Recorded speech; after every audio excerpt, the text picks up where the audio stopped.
بيضايه وكوبايه ميه دي. تعالي ده انا عاملها لك اقتصاديه جدا جدا جدا. تعالي بس نسمي الله ونصلي على رسول الله ونبتدي ايه نشتغل مع بعض. اول حاجه هنكسر البيضايه بتاعتنا. طبعا الطبق فاضي ما فيهوش اي حاجه، فانا هكسر ايه البيضايه فيه على طول. تمام، بسم الله.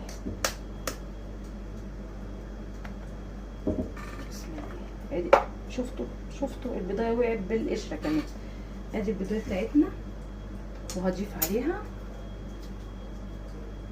الكوبايه اللي انا مستخدمه بيها الدقيق، هي اللي انا هستخدم بيها الايه كل المقادير وكل المكونات. هنحط ايه دلوقتي؟ هحط كوبايه من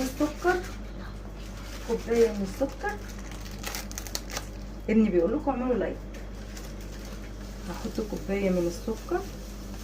بسم الله.